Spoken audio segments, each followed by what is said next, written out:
Mirada Económica. Hola, hola, ¿cómo les va? Mirada Económica en el aire, media hora de información económica, de conversación dedicada exclusivamente a la economía en días en que, obviamente, temas como el pacto fiscal, la reforma de pensiones están ahí en la discusión política. Pero vamos a partir con otro tema que también ha sido noticia durante las últimas jornadas. Más de la mitad de los trabajadores en Chile ganan menos de 502 mil pesos. Ese es uno de los resultados de la encuesta suplementaria de ingresos realizada por el INE. Una medición que además dio cuenta de un incremento en la brecha salarial entre hombres y mujeres.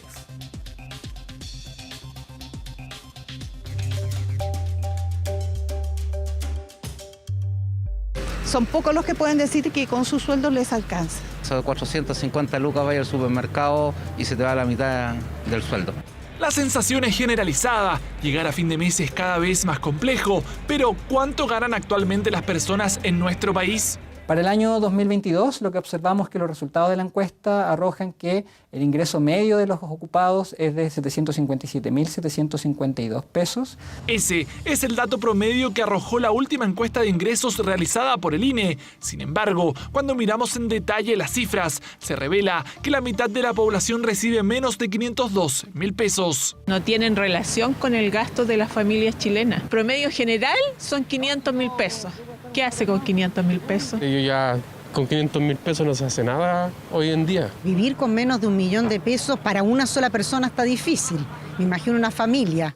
Una situación que se vio agravada por la alta inflación y que a pesar de que se ha ido recuperando en el último tiempo, sigue siendo preocupante, sobre todo considerando que algunos hogares tienen solamente un ingreso. Hoy día la línea de pobreza para un hogar de 4 personas está en torno a los 580 mil pesos, de acuerdo a las últimas cifras.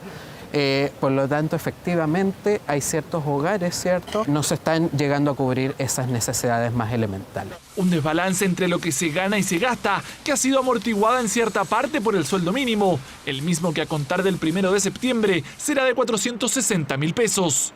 Los reajustes del salario mínimo sí han permitido contrarrestar la inflación. Ahora, reajustes del salario mínimo que son muy desalineados con los parámetros técnicos, que son el crecimiento de la productividad laboral y la inflación, también pueden dejar a algunas personas fuera del mercado laboral. Un escenario complejo que lo es más aún cuando comparamos los sueldos entre géneros. Según los datos que entregó el INE, en promedio las mujeres ganan casi un 26% menos que los hombres. Tenemos que llegar a un consenso y tenemos que llegar a que eso pueda normalizarse en algún minuto. Está mal porque si se cumple la misma función debería ser los mismos sueldos. Es más difícil porque hay un sistema que lo ampara. Pero, ¿qué se puede hacer para cortar esta brecha? Que las empresas cuando publican sean más transparentes y entreguen un feedback con respecto a las remuneraciones que existen. Que no hay una diferencia solo por ser hombre o mujer y que en el fondo estemos acostumbrados a que un cargo tenga un valor no por ser hombre o mujer, sino que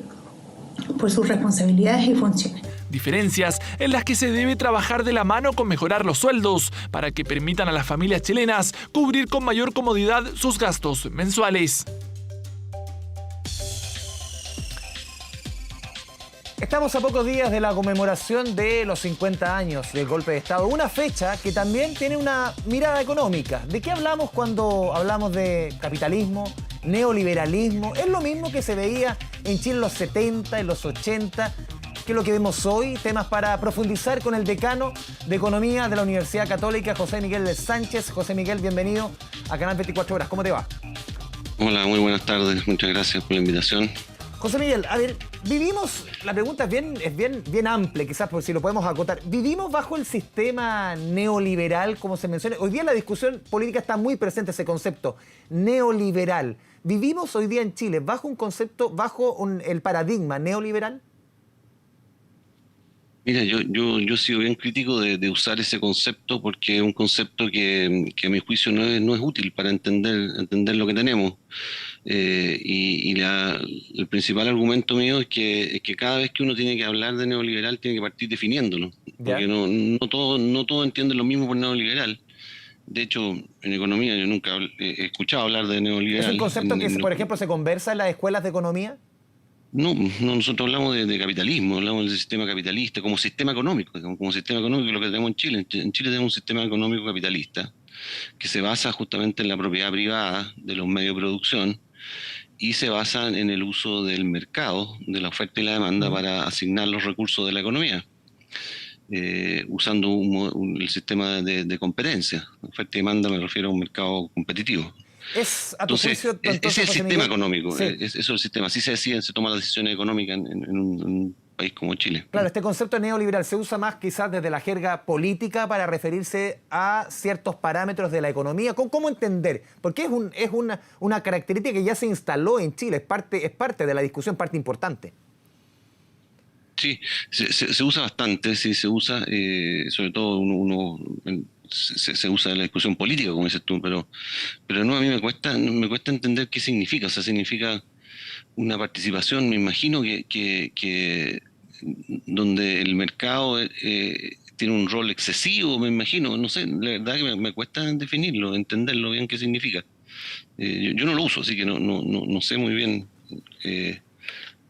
cómo podemos avanzar en eso, digamos, porque no lo encuentro útil. Yo creo que lo que tenemos en Chile hoy día es un sistema de mercado capitalista, con un rol muy importante del mercado, del Estado. El Estado tiene un rol muy, muy importante en la economía chilena.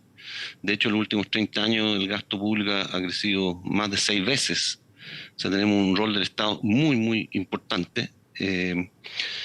Y tiene labores que son insustituibles como Estado, incluso en un sistema capitalista. Eso es bien importante, que el Estado tiene un rol súper importante en un esquema capitalista como el nuestro. Sí, ustedes en la Universidad Católica han puesto en conversación en diferentes espacios justamente esto que estamos conversando. ¿Cuál es la discusión hoy día? Porque se ha conversado mucho de los 50 años, desde el ámbito más político, obviamente, del quebrantamiento democrático, de lo doloroso que significó la dictadura, pero también conversar sobre economía, José Miguel. A ver, ¿qué trajeron los Chicago Boys a Chile? ¿Trajeron este sistema, trajeron este neoliberalismo o trajeron otros elementos? ¿Cuál es tu parecer respecto a ello?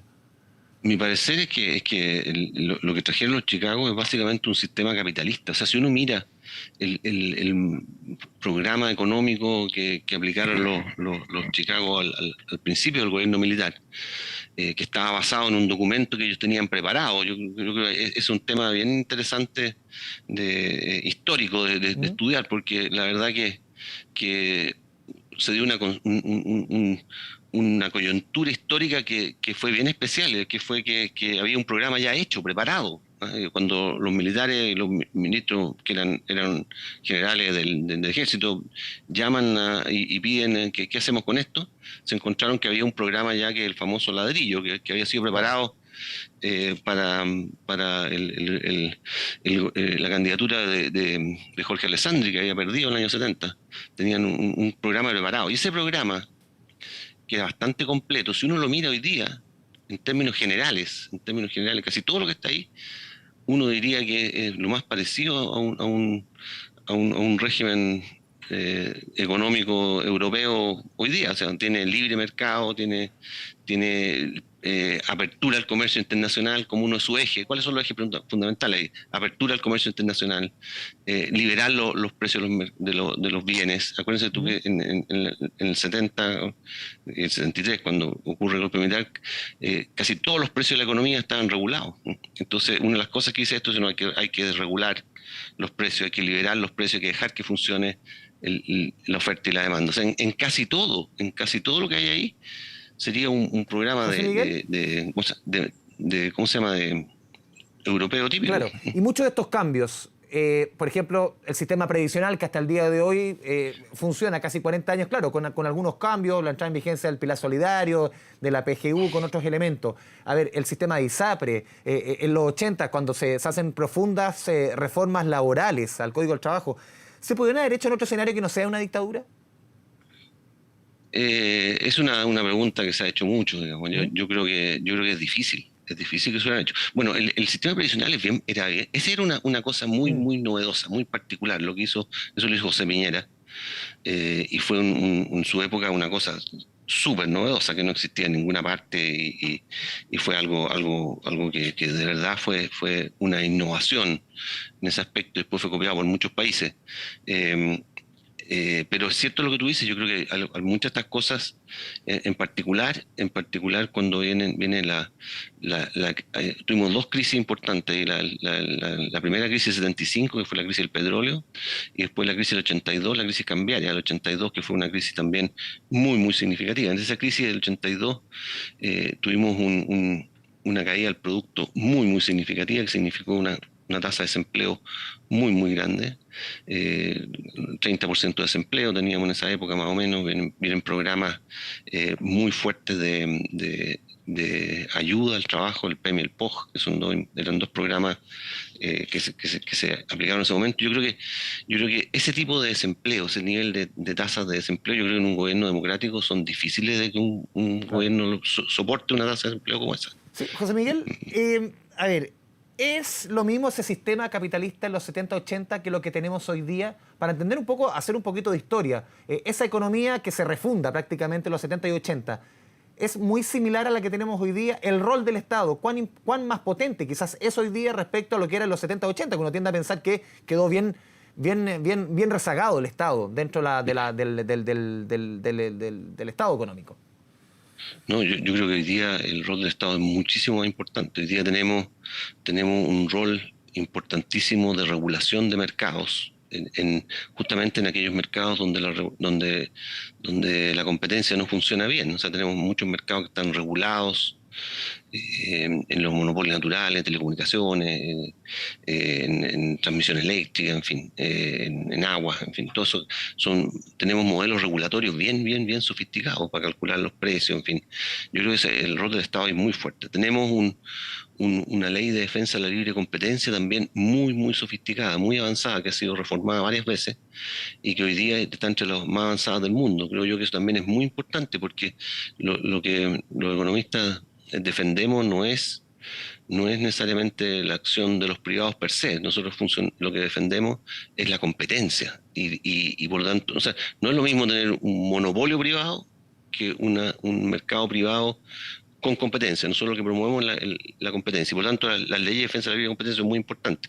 Y ahí, por supuesto, hay un rol del Estado, en el sentido que tenemos un Tribunal de Defensa de la Libre Competencia y tenemos una Fiscalía Nacional Económica que actúa de manera independiente. Entonces, eso también funciona muy bien. Tenemos acción del Estado también en la provisión de servicios que son considerados básicos en la población, que tiene que ver con educación, con salud. Y eso es muy importante. Y esto es parte, perdón, José Miguel, de la conversación hoy día, incluso se cruza con lo constitucional. Este Estado subsidiario, o este Estado al final que es proveedor justamente, socialmente proveedor de estos derechos. Claro, un Estado social democrático de derecho, dice la Constitución, sí. Claro, lógicamente. Ahora, lo que dice la Constitución, el proyecto de los expertos, dice que el Estado se hace cargo de eso, se es responsable de eso, pero no necesariamente lo tiene que proveer el Estado, que eso es la diferencia con el proyecto que fue rechazado en septiembre del año pasado.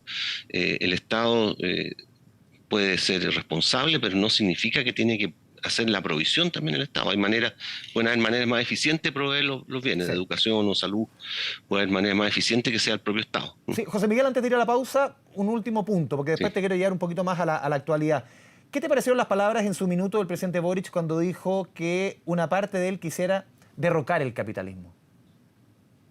Lo encuentro medio, lo dije en otro lado, lo encuentro medio paradójico, porque él andaba en una gira en Europa tratando de atraer capitales. Entonces, que quiera derrocar el capitalismo y traer capitales me parece un poco un contrasentido. Y la verdad que se entiende poco en estos días. O sea, en estos días querer una persona joven que debería estar mirando para adelante hoy día, pensar en un sistema distinto al capitalismo en el mundo, me parece medio inconducente, digamos. Lo que deberíamos estar haciendo es tratar de mejorar el capitalismo. Tenemos que mejorarlo, pero no derrocarlo, digamos. O sea, derrocarlo ¿para qué? Para reemplazarlo, ¿por qué? Me cuesta entender eso. Sí, justamente para hablar de las mejoras, vamos a ir a la pausa. Estamos conversando con José Miguel Sánchez, decano de Economía de la Católica. Vamos a la pausa y volvemos aquí a Canal 24 Horas.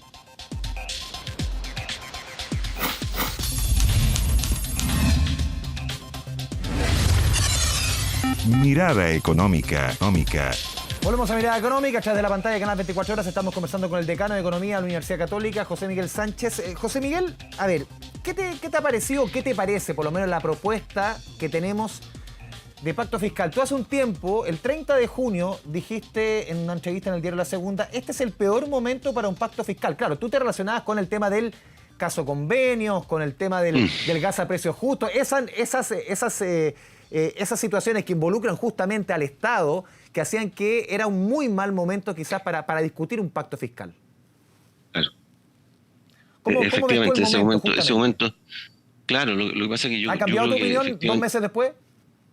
Mira, ha cambiado más o menos, porque yo siento que todavía llevamos 2 meses y seguimos con el tema convenio y la cifra, más que otra cosa, se ha abultado, digamos, 13.000 millones de pesos es lo que se dice hoy día, que están comprometidos en mal usados, digamos, en el caso convenio. Entonces, yo creo que una cosa que tenemos que despejar, de todas maneras tenemos que despejar el que los recursos se usen bien, porque la gente dice, bueno, queremos recaudar más, queremos cobrar más impuestos, pero la gente quiere que los impuestos se usen bien, no quiere que se usen para defraudación y para que se bote la plata, digamos, y los recursos son fungibles, o sea, lo que se deja usar en una cosa se usa para otra. Entonces yo creo que eso es bien importante. Ahora, dicho eso, yo siento que políticamente, siento que desde el punto de vista político estamos en una situación donde deberíamos ser capaces de llegar a acuerdos como país. O sea, yo encuentro que estamos en un momento en que las facciones políticas, los distintos grupos políticos deberían sentarse a la mesa a conversar de verdad. Por ejemplo, tú sientes, perdón, José Miguel, que por ejemplo, la reforma tributaria que fue rechazada en marzo, este pacto que propone el gobierno, con medidas pro inversión, con medidas de formalización, con medidas que atañen al crecimiento, ¿tú sientes que hay un avance hacia el centro, entre comillas, del gobierno? También medidas que busquen recaudar más impuestos, pero ¿sientes que hay un cambio respecto a la postura original del gobierno? Sin duda que hay un cambio, respecto al proyecto original, pero todavía yo creo que falta mucho para poder llegar a un acuerdo. Entre paréntesis, se habla de pacto, pero en realidad no hay pacto todavía. O sea, hay una propuesta del Estado, pero no hay pacto, porque el otro lado no ha aceptado nada. Entonces, uno tiene pacto cuando hay acuerdo entre las partes, todavía no hay ningún acuerdo. Entonces, yo creo que todavía hay que avanzar mucho. De hecho, la parte tributaria se dejó para marzo. O sea, en realidad no sabemos todavía cómo vienen los impuestos. Lo que significa alza de impuestos no lo sabemos todavía. Sabemos que no va a haber un impuesto al patrimonio, lo cual me parece una buena idea porque es un mal instrumento. ¿Lo que ha propuesto el gobierno como alza de impuestos, te hace sentido? Sí, pero como te digo, los detalles del alza de impuestos no se conocen todavía. Entonces, yo siento, pero lo que quería terminar un punto anterior que estaba tratando de decir. Yo creo que en particular, yo siento que la derecha tiene una oportunidad histórica, que probablemente no sé si se vuelva a repetir, de poder lograr buenos acuerdos para sus posiciones tanto en previsión como en tributaria como en tema constitucional. Pienso que tienen o sea, las mayorías que tienen ahora en los distintos, tanto en el tema constitucional como en el Congreso, el poder que tienen hoy día es difícil que se vuelva a repetir. No se había dado en mucho tiempo y difícil que se vuelva a repetir. Así que yo creo que es un momento en que deberíamos ser capaces de llegar a un acuerdo y deberíamos sacar... O sea, si la derecha tiene alguna aspiración de ser gobierno en el próximo periodo, debería tener mucho interés en despejar estos temas ahora. ¿Ves a la derecha un poco parapetada, sobre todo en la previsional, cuando han repetido el tema 6% cuenta individual, la PGU hace el tema solidario? Más allá de que uno puede estar en contra o a favor de esa postura, pero uno ve que también en la previsional el gobierno, la propuesta ahora es distinta a la reforma original, pero uno ve en ese caso que la derecha se ha mantenido en esos puntos. Falta ese pragmatismo de parte de la derecha de pensar quizás es un avance ahora y quizás más adelante se pueda lograr más. Bueno, esa es parte de la negociación, ¿no es cierto? Pero yo también veo a la derecha que está bien firme en su posición, pero el gobierno también lo veo muy firme en su posición. 2% dicen cuando... Pero originalmente estaba en 6-0, por lo menos ha cedido un 2, uno dice en los números simples. Pero yo pienso que todavía estamos lejos, estamos lejos de lo que uno debiera esperar. O sea, yo pienso que todavía tenemos que llegar. Entonces, eso es parte de la negociación, obviamente es parte de la negociación, pero yo siento que estamos en un momento, no sé si calificarlo como histórico, ¿no? De que es muy importante que lleguemos a acuerdos, muy importante. Ayer en un seminario aquí en la Facultad que teníamos a Sebastián Edwards, decía Sebastián, y yo comparto plenamente eso, que hacen falta los Benninger. Decía, ¿dónde están los Benninger? Aquí son capaces de... Él decía, falta cocina, decía, falta cocina. Es que la cocina estuvo bien vilipendiada los últimos años, el concepto de la cocina. Ese es el problema, el problema es que fue vilipendiada, pero fue lo que nos permitió llegar a acuerdos. O sea, hoy día justamente no tenemos pesos pesados políticos, para decirlo bien en castellano, pesos pesados políticos que sean capaces de sentarse y llegar a un acuerdo. Eso es lo que estamos necesitando, yo creo, urgentemente. Y despejar estos temas, necesitamos avanzar, necesitamos que se haga una reforma tributaria o lo que sea, un pacto fiscal, me gusta más a mí el pacto fiscal, que se llegue efectivamente a un pacto fiscal, con medidas pro crecimiento, con medidas que incentiven el ahorro, la innovación, que se eliminen exenciones, en fin, y que estemos tranquilos con eso por un buen tiempo, si no se puede estar haciendo reformas tributarias cada rato. Miguel, ¿sientes tú, el otro día conversando con David Bravo en este mismo espacio, él decía que encabezó la comisión Bravo, él decía, si no avanzamos sustantivamente, por ejemplo, en previsión, este año, en el segundo año de un gobierno, en el tercero hay elecciones de todo tipo, tenemos elecciones a fin de año. En el cuarto ni hablar, el 2025. O sea, tomando la experiencia de la reforma que propuso la presidenta Bachelet en su segundo mandato, Piñera en su segundo mandato, si no avanzamos ahora, no avanzamos. Yo estoy absolutamente de acuerdo, va un poco en la misma línea que decía yo recién. No he escuchado a David decir eso, pero estoy de acuerdo. O sea, yo pienso que el momento, por eso decía que el momento es ahora. El momento es ahora y tenemos que lograrlo. Yo creo que además sería muy bueno para el país. El país está muy polarizado, vienen un montón de elecciones, como dices tú, para adelante. Tenemos un plebiscito constitucional a final de año.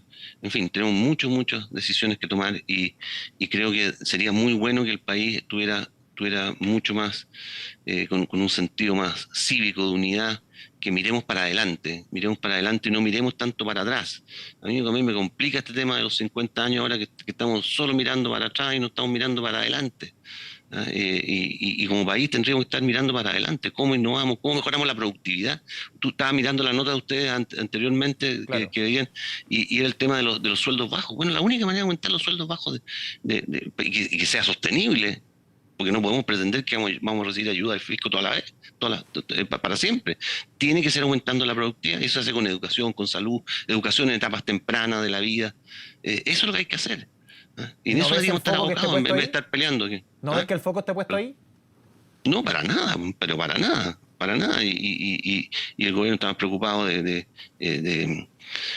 ¿cómo se llama? De ver cómo vamos a pagar la deuda histórica de los profesores, cómo vamos a ¿cómo se llama? Condonar el CAE, en fin, esas cosas que son absurdas, creo yo.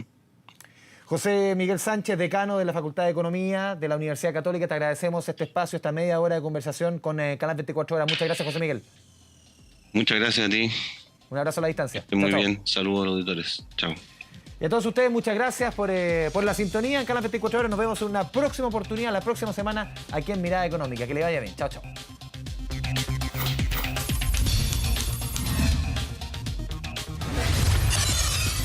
Mirada Económica.